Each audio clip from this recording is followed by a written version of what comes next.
Subscribe now to uncover hidden stories from the past.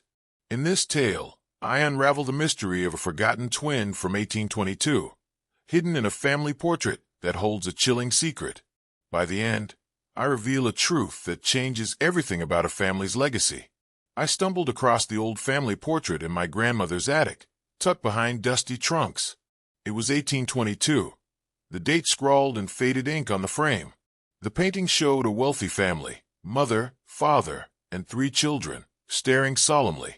Their eyes seemed to follow me, heavy with untold stories. The canvas was ornate, but something felt off. One child, a girl, stood slightly apart, her face almost blurred. I couldn't shake the feeling she was different. My curiosity sparked. I needed to know more. I dusted off the frame, revealing a faint inscription. The Hawthorns, 1822. Who were they? Why was this portrait hidden? I began digging into the family's history. Old records mentioned the Hawthorns as a prominent lineage. But the girl in the portrait, she wasn't in any documents. It was as if she'd been erased. My search for answers had just begun. The attic held more clues. A locked box with the same crest as the portrait's frame. Inside, I found letters, brittle and yellowed, dated from 1821 to 1823. They spoke of the Hawthorne family's wealth and influence in a small English town. The father, Lord Edmund, was a strict patriarch. The mother, Lady Clara, was known for her beauty but frail health. The letters mentioned 3 children, 2 boys, and a girl named Eliza. Yet, the portrait showed a second girl, unnamed and unmentioned. I read through the letters late into the night. One hinted at a family scandal, quickly hushed. The shame must be buried, it read. My heart raced. What shame? Was it tied to the forgotten girl? I felt her presence lingering in the words. I needed to know her story. The local library had archives on the Hawthorns, so I visited the next day. Dusty ledgers confirmed the family's prominence in 1822. Lord Edmund owned vast estates, his sons destined for politics. Eliza, the named daughter, was betrothed young. But no record mentioned a second daughter. I found a mention of a governess, Miss Abigail, who vanished abruptly. Could she know something? A faded newspaper clipping caught my eye. It described a fire at the Hawthorne estate in 1823. No casualties were reported, but the timing felt suspicious. I wondered if the girl was connected to that fire. The portrait's blurred face haunted me. I sketched her features from memory, hoping to find clues. Her eyes seemed to plead for recognition. I was determined to uncover her truth. Back home, I studied the portrait again, noticing a faint shadow behind the girl. Was it a painting error or something deliberate? I researched 19th century portrait techniques. Shadows often symbolize death or absence. My stomach churned. Was she a ghost? I found an old journal in the attic box, written by Lady Clara. Her entries were erratic, filled with grief. My heart breaks for what we've done, she wrote. No names, no specifics, just guilt. I felt a chill. The girl was tied to this pain. Clara mentioned a twin once, then never again. A twin. Eliza's twin, perhaps? The records never mentioned twins. I needed to dig deeper into the family's secrets. I contacted a local historian, Dr. Margaret, who specialized in 19th century families. She was intrigued by the portrait's mystery. We met at a cafe, and I showed her my sketches. Dr. Margaret noted the girl's dress differed slightly from Eliza's, less ornate, almost like a servant's. Yet her face was too similar to Eliza's to be coincidence. Twins, she agreed, were plausible but rare in records. She suggested checking church registries for births. I spent hours in the town's old church, poring over faded books. In 1804, Clara gave birth to twin girls, Eliza and Emily. Emily, there she was. But her name stopped appearing after 1810. It was as if she'd vanished. Dr. Margaret warned me. Some families had children for dark reasons. The church records hinted at a baptism for Emily, but no death certificate followed. I found a letter from Miss Abigail, the governess, in the attic box. She wrote to a friend about a child kept in shadows. My pulse quickened. Was this Emily? Abigail's letter mentioned harsh treatment by Lord Edmund. He cannot bear her existence, she wrote. Why? Was Emily illegitimate? Deformed? Different? I recalled the portrait's shadow, deliberate. I was sure now. Abigail's letter ended abruptly, dated just before the 1823 fire. I began to suspect foul play. Emily wasn't just forgotten. She was hidden. I needed to know why the family erased her. The portrait was my only guide. I visited the site of the old Hawthorne estate, now a crumbling ruin. Locals whispered of ghosts, especially a girl's spirit. I laughed it off but felt uneasy. The estate's remnants matched the portrait's background. A grand hall, now charred. I found a hidden cellar, sealed since the fire.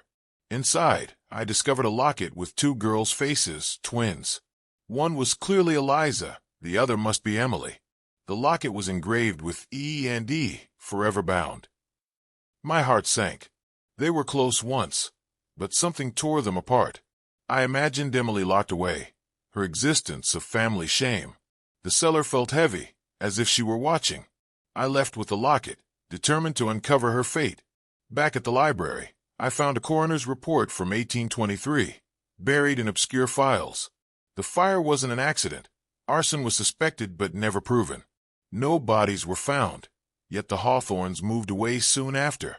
I wondered if Emily was involved. Did she start the fire? Or was it to silence her? The portrait's shadow seemed to scream betrayal. I reread Clara's journal, finding a cryptic line. Emily must never be known. Why such secrecy? I hypothesized Emily was hidden due to a disability or scandal. In 1822, such things were shameful. I felt her pain, her isolation. I was closer to her truth, but needed more. A descendant of Miss Abigail, a woman named Sarah, lived nearby. I reached out, and she agreed to meet. Sarah had inherited Abigail's diaries, which described Emily's life.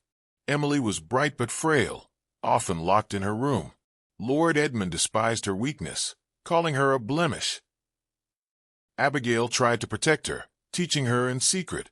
The diaries stopped in 1823, just before the fire. Sarah believed Abigail fled with Emily. But where? No records showed their survival. I clutched the locket, imagining Emily's fear. The portrait's blurred face was no accident. It was erasure. I vowed to restore Emily's story. Late at night, I stared at the portrait, Emily's eyes burning into me. I felt responsible for her legacy. The letters, diaries, and locket painted a tragic picture. Emily was hidden, perhaps to protect the family's reputation. But the fire changed everything. Did she escape with Abigail, or perish? I found a final clue in Clara's journal. Forgive me, Emily, for what we've done. It was dated post-fire. Clara knew something survived, or someone. I decided to search for Abigail's descendants further. If Emily lived, there might be traces. The portrait was my anchor, urging me to keep going. I wouldn't let Emily be forgotten again. I tracked down more of Abigail's descendants through online genealogy forums. One, a man named Thomas, had a family story about a lost aunt who fled England. He shared a letter from 1824, sent from America. It was Abigail's handwriting, mentioning a girl she cared for. No name, but it had to be Emily. They'd settled in a small Massachusetts town. My excitement grew. Emily might have survived. I booked a trip to the U.S. to visit the town's archives. The portrait stayed in my mind, Emily's face clearer now. I felt her urging me onward. Abigail's courage to save her was inspiring. I needed to confirm their new life. The truth was close. In Massachusetts, the town's library held records from the 1820s. I found an immigration log listing Abigail and a young girl, Emma, in 1824. Emma, Emily's alias? The ages matched. They lived quietly, Abigail working as a seamstress. No mention of the Hawthorns. I imagined Emily starting anew, free from her father's cruelty. But the records ended in 1830. Did they move again? I found a gravestone for Abigail, dated 1835. No trace of Emily, Emma, after that. The locket's weight in my pocket felt heavier. I visited the grave, whispering thanks to Abigail. Emily's story was alive because of her. I needed one final piece. A local historian in Massachusetts pointed me to a women's shelter founded in 1830. Its founder was listed as E. Hawthorne. My heart raced. Emily? The shelter's records were sparse, but they described a young woman with a gentle voice. She helped orphans, living quietly until 1840. No death record followed. Emily seemed to vanish again. I pictured her rebuilding her life, helping others as she was once helped. The portrait's shadow now felt like a symbol of her resilience. I wanted to believe she found peace, but her trail ended here. I returned home, the locket and portrait my only keepsakes. Emily's story was incomplete, but it was hers. Back home, I re-examined the portrait with fresh eyes. Emily's face wasn't blurred. It was painted over, deliberately faded. I consulted an art restorer, who confirmed the overpainting. Underneath, Emily's features were sharp, identical to Eliza's. Twins, hidden for reasons I could only guess. Shame, perhaps, or fear of scandal. The restorer suggested the shadow was added later, a mark of guilt. I felt Clara's remorse in her journal's words. Emily was erased to protect the family's name. But she lived, I was sure now. In America, she became Emma, then E. Hawthorne. Her legacy was the shelter. I smiled, feeling her strength. I began writing Emily's story, piecing together every clue. The letters, diaries, and locket told of a girl hidden but never broken. Lord Edmund's cruelty couldn't erase her spirit. Abigail's bravery gave her a second chance. The fire, I believed, was Emily's rebellion, a desperate act to escape. She and Abigail fled, starting anew across the ocean. The portrait was the family's lie, hiding their shame. But Emily's truth survived in fragments. I felt proud to uncover it. Her eyes in the portrait no longer seemed sad. They were defiant. I wrote late into the night, determined to share her story. Emily deserved to be remembered. My research uncovered one last document, a will from 1845, filed in Massachusetts. It was signed Emma Hawthorne, leaving funds to the women's shelter. She was alive then, still helping others. The will mentioned no family, only Abigail's memory. I imagined Emily, free at last, living for a purpose. The portrait's shadow was her family's attempt to erase her, but she outlived them all. I felt a connection to her, a twin forgotten but never gone. Her story was a testament to resilience. I decided to publish my findings online. The portrait would be her legacy centerpiece. Emily's name would live again. I contacted a museum to display the portrait with Emily's story. They were fascinated, agreeing to restore it fully. The overpainting was carefully removed, revealing Emily's face in vivid detail. She looked proud, her eyes bright with determination. The museum planned an exhibit on hidden histories. Emily would be its star. I felt a lump in my throat, imagining her finally seen.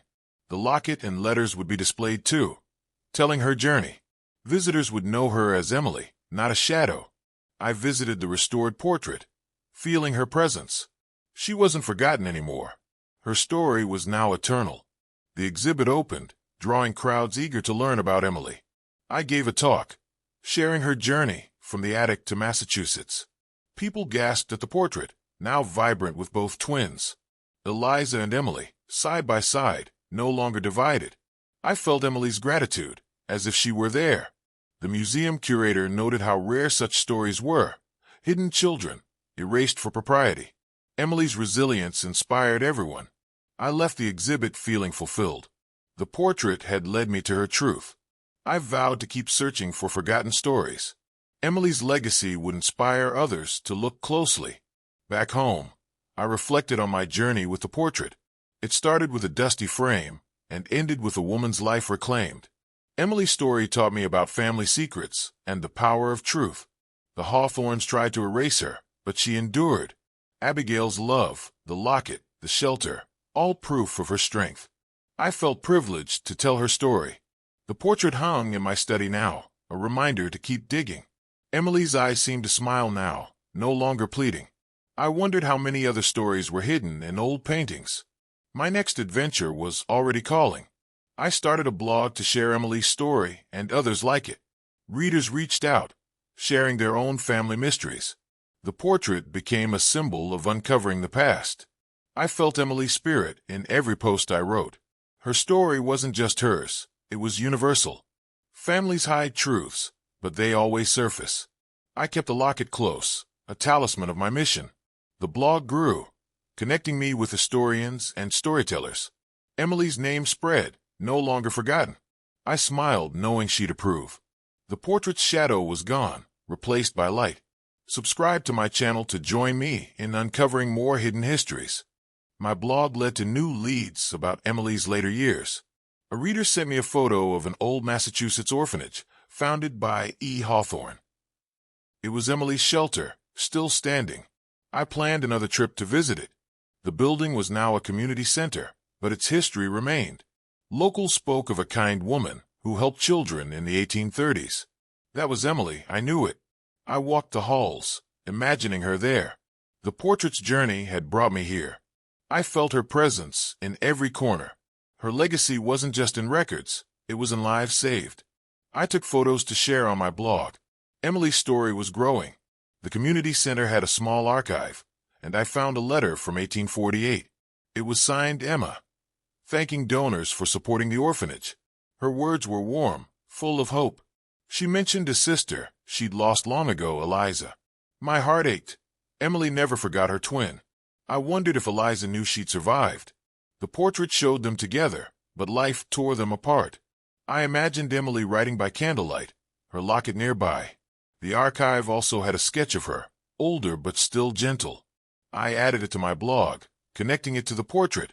Readers were moved by her compassion. Emily's story was touching lives again. I began researching Eliza's fate to complete the twin story. Records showed she married a politician and lived in London. But her letters, found in another archive, revealed sorrow. She mentioned a lost sister she could never speak of. Eliza knew about Emily's erasure. I felt their bond, despite the years and secrets. The portrait captured their unity, now restored. I wrote a blog post about their connection, urging readers to look at family portraits closely. Eliza died in 1850, childless, her grief unspoken. Emily outlived her, carrying their legacy. The locket's engraving, E&E Forever Bound, felt truer now. I shared it with my audience. My blog's followers grew, inspired by Emily's resilience. I received tips about other hidden family members in old portraits. Each story echoed Emily's, erased for shame, yet enduring. I felt like a detective, the portrait my first case. I planned a book about these forgotten figures. Emily would be its heart, her face on the cover. The museum exhibit inspired more visitors to share their artifacts. I collaborated with historians, piecing together more lives. The locket stayed with me, a reminder of why I started. Emily's story was sparking a movement. I urged my readers to dig into their attics. Who else was waiting to be found? I revisited the Hawthorne Estate's ruins, feeling Emily's presence stronger now. The cellar where I found the locket was overgrown but sacred. I imagined her escaping the fire, Abigail by her side. The portrait's shadow was their attempt to bury her, but she rose. I left a flower there, a tribute to her courage. Back home, I wrote about the ruins, linking them to Emily's rebellion. My readers loved the imagery, the girl who burned her cage. The portrait hung proudly now, no longer hidden. I felt Emily's approval, her story complete. But I knew there were more like her. My journey was far from over. A reader sent me a diary from 1855, found in a Massachusetts attic. It mentioned a woman named Emma who taught orphans to read. It had to be Emily, still helping others. The diary described her as frail but fierce, always wearing a locket. I smiled, clutching mine. Her life was quiet but impactful. I added this to my blog, connecting it to the shelter. Readers donated to preserve the community center in her name. Emily's legacy was growing stronger. The portrait's restoration inspired more art historians to study hidden figures. I felt part of something bigger. Emily's story was rewriting history. I received an invitation to speak at a history conference about Emily. I brought the portrait, now fully restored, as my centerpiece. The audience was captivated by her journey, from shadow to light. I shared the locket, letters, and diary entries, weaving her life. Historians praised my work, suggesting a documentary. I imagined Emily's face on screen, her story reaching millions. The portrait's eyes seemed to glow under the conference lights. I thanked Abigail silently for saving her. My talk ended with a call to uncover more stories. The audience applauded, inspired to look closely. Emily was no longer forgotten. The documentary idea took shape, with a filmmaker contacting me. We planned to retrace Emily's journey from the Hawthorne estate to Massachusetts. The portrait would be the film's heart, its shadow a symbol of erasure. I visited the shelter again, filming its halls. Locals shared stories of Miss Emma, a legend in their town. I felt proud to amplify her voice. The locket would appear in the film, tying her to Eliza. The filmmaker wanted to recreate the fire scene, showing Emily's escape. I wrote the script, ensuring her strength shone. The portrait guided every step. Emily's story was ready for the world. As the documentary neared completion, I reflected on my journey. A dusty portrait led me to a forgotten twin, a fire, and a new life. Emily's resilience taught me to question what's hidden. The Hawthorns tried to erase her, but she prevailed. The locket, letters, and shelter were her legacy. I felt honored to share it. The portrait hung in my home, a beacon for truth. My blog and talks inspired others to dig into their pasts. Emily's eyes no longer pleaded. They shone with victory. I urge my readers to keep searching. Her story proved no one is truly forgotten. The documentary aired, and Emily's story reached thousands. Viewers wrote to me, moved by her courage. The portrait was displayed in museums worldwide, her face no longer blurred. I felt her gratitude in every letter I received. My blog became a platform for hidden histories, with Emily as its spark. The locket stayed with me, a reminder of her bond with Eliza. I planned my next project, another portrait, another story. Emily taught me to look closely, to never accept erasure. Her legacy was my mission now. Subscribe to my channel to join me in uncovering the past's forgotten voices. Thank you for joining me on this journey to uncover Emily's story. Subscribe now to my channel for more hidden histories, where we bring forgotten voices back to life. Hit the bell to never miss a tale.